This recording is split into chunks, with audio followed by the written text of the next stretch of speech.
Merci beaucoup. Juste avant de parler de prévention, pour moi ce qui est important quand on parle de prévention, c'est avant tout de parler d'une forte implication et un fort portage qui doit être institutionnel. Je pense que c'est quand même la base quand on parle de prévention, ça paraît simple mais c'est pas aussi simple que ça. Et pour parler des actions qu'on met en place à Mulhouse, je vais aussi parler un petit peu du contexte particulier de Mulhouse.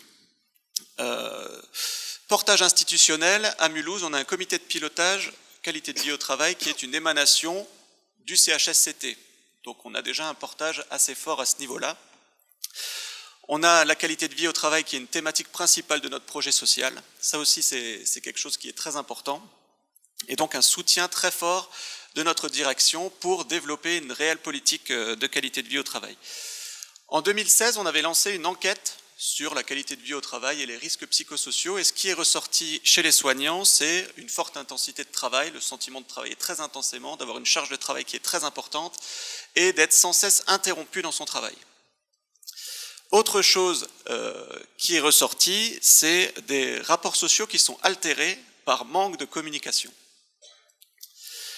Alors, le GHR Mulhouse Sud-Alsace, c'est une entité assez nouvelle puisqu'elle date de 2015 et en fait, c'est la fusion du centre hospitalier de Mulhouse avec en 2015 3 établissements supplémentaires et en 2017, c'est venu greffer 3 autres établissements. Ce qui veut dire que le GHR aujourd'hui se compose de 8 établissements avec un périmètre entre les 2 établissements les plus éloignés d'environ 60 km.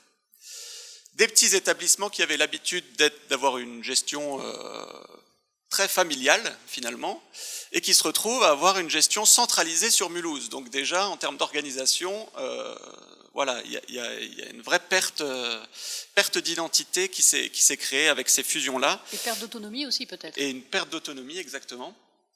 Et puis, il y a vraiment une accélération dans la transformation de l'offre de soins qui s'est créée de plus en plus.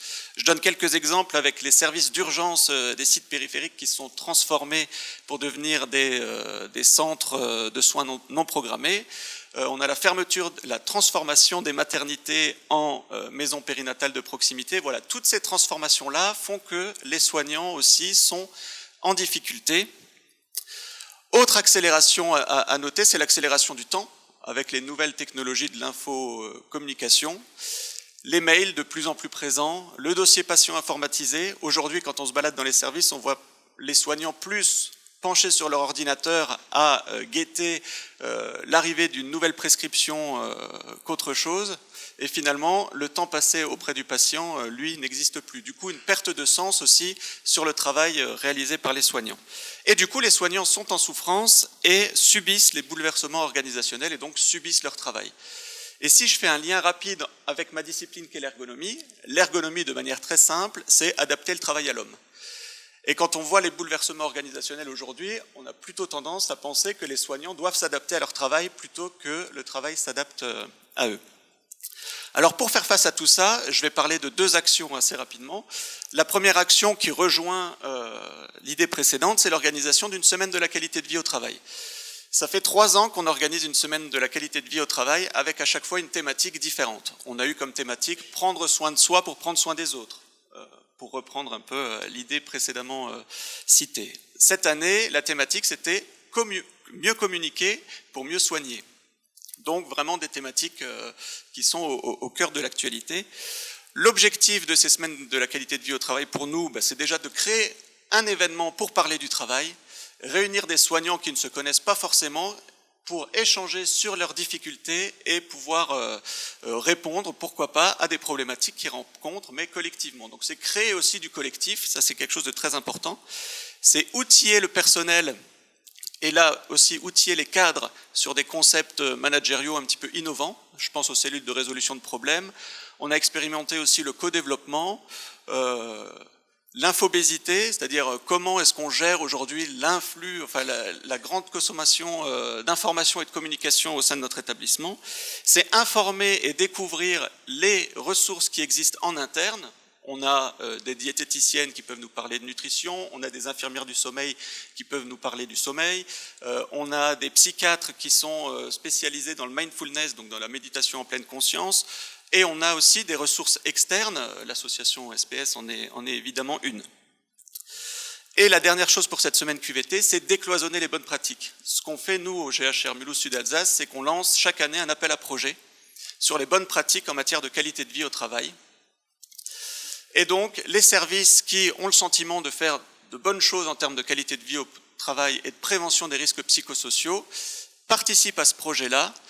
Et en clôture de notre semaine de la qualité de vie au travail est remis ce qu'on appelle le prix de la qualité de vie au travail, où on présente l'ensemble des projets qui se sont présentés. Ça permet de décloisonner les bonnes pratiques qui sont souvent isolées, locales et qu'on ne connaît pas forcément. Et peut-être que ces bonnes pratiques peuvent aider d'autres services sur des problématiques un petit peu similaires. Super bonne idée, cette idée du prix de la qualité de vie au travail là, dans un hôpital. Je trouve ça vraiment, ça c'est des choses qu'on peut aussi déployer derrière, parce que les gens ils ont aussi de bonnes idées. Hein. Je dis souvent ils n'ont pas le temps de le faire, mais il y en a plein qui ont plein de bonnes idées. Donc il faut, plutôt que de réinventer l'eau tiède à chaque fois, essayer d'utiliser ce genre de choses. Vous avez répertorié déjà les bonnes idées, Benjamin ? Alors chaque année, alors ça fait 3 ans maintenant, on a une dizaine de candidats chaque année, et chaque candidat fait l'objet d'une communication en interne.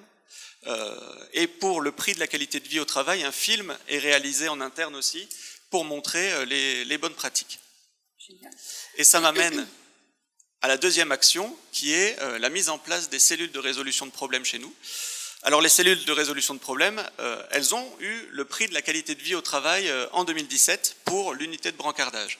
Et ça c'est très important aussi d'un point de vue valorisation du travail. C'est-à-dire que ce prix-là, il est quand même remis par le directeur général de l'établissement et le président de CME à une unité qui a développé quelque chose en interne dans son coin. Et du coup ça valorise vraiment le travail. Et ça donne du sens dans ce que font les soignants aujourd'hui dans le travail. Alors ces cellules de résolution de problèmes, comment ça marche très rapidement, c'est en une minute. En une minute, c'est une réunion qui a lieu 30 minutes, une fois par semaine, dirigée par le cadre, et où ce sont les professionnels de terrain qui remontent les problématiques et qui trouvent eux-mêmes des solutions pour régler ces problématiques-là. Ce qui donne quelque chose d'important, qui est le droit à l'erreur, qui est quelque chose d'aujourd'hui très important selon moi. Le droit à l'erreur, ça va développer la créativité, ça va permettre de trouver la bonne solution pour régler la problématique, et du coup, ça va créer une relation de confiance entre le cadre et son équipe, et ça va créer de la cohésion d'équipe, un vrai collectif de travail. Et quand je m'engage à lancer des cellules de résolution de problèmes, je dis en général à l'équipe qui se lance dans cette aventure-là, personnel médical inclus, parce que c'est très important d'associer les médecins à ces cellules de résolution de problèmes, je leur dis que ce ne sera pas 100% parfait, mais ce sera 100% mieux. Merci. Super.